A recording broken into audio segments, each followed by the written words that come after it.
I think governments at all levels are very important to society.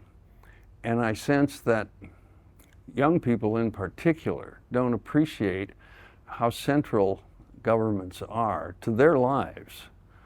Most of the things that most families care most about are state and local government issues. Education, this college, mental health, streets and sanitation, public safety. One can go on. Most of what we care about, if we're a young family, are activities guided by state and local governments. And without an appreciation for those governments, they may falter and not do so well. I think of education. We have 850 school districts in Illinois. Each has school boards, and these boards are to guide the development of our education, which, as we know, is critical to the success of the country, not just to individual families. So it's important. We have 7,000 governments in Illinois, and so we have lots of opportunities, and we have for young people to participate as either appointed officials or elected officials or as active citizens. And some places it's hard to find people who will serve on the county board or in a city council or in a school board. And your future depends on the quality of the services that are provided by the various local, state, and also the national government. And we take young people being involved is a problem, and we take things like education for granted. We're in a worldwide competition for creativity and skill and research capacity, and education is the foundation of that. I used to teach in China. First day I was there, out on the street, it was a Saturday morning, and I saw all these little kids in uniforms walking in one general direction. And so on Monday, after the weekend, that was a Saturday morning, on Monday I asked my host professor what was going on. I thought I knew, but she said, "Oh, our children go to school on Saturday until noon, and 1 hour more of instructional time each weekday than we have in the US. And they value education more than we do at present, or so it seems, because they want what we have. And so we have to fight back by improving our education. And I sense that many school board members think if their school is as good as the one down the highway, that's fine, but it isn't. So there are very serious questions that you young people will be challenged with. And I just sense there's not an awareness of that. So public service is important, and the way you get into public service is via politics. And so that's why I wrote the starter kit. I would say the biggest mistake is they never do run. They talk about it but don't follow through and run. In other words, you're going to make mistakes in politics, and yet at some point, if you're interested, you take a look at the situation, the environment, the voting breakdown, and so on, and determine if a good candidacy with a good message can be successful. And then you build a campaign plan, which is like a business plan. What are the goals? Who are the voters? Lincoln said that running for office is a process in which you canvass the territory, meaning get around your district, identify your voters, that is, figure out who you think is going to support you, and then get them to the polls. Well, that's still basically what campaigning is all about. But to do so, you need a campaign plan. You need a sense of how you're going to win. And if you develop a plan and you determine that, yes, you can win, then give it a whirl. And if you lose, you lose. I lost the first time I ran for the Illinois House. I was 24, probably a little too young to run. I hadn't developed a separate career and to fall back on if I were to lose my election, but I ran, and it was a good experience, even in losing. I made lots of friends. I learned a lot about my district and the state and the issues. So it was a good experience, and you can have fun doing it. When I was running for office, I would gather friends and talk them into what I called a door-knocking party. A group of, let's say, 10 or 20 couples would all gather in a small city, and we divide up the city and go from door to door with maybe a young couple each taking one side respectively of the street and going from door to door. And then afterwards, we gathered at a local tavern for chicken and beer and talked about our experiences and, you know, who was the most interesting person you met at the door, or who asked the toughest question, or just fun types of comparative questions.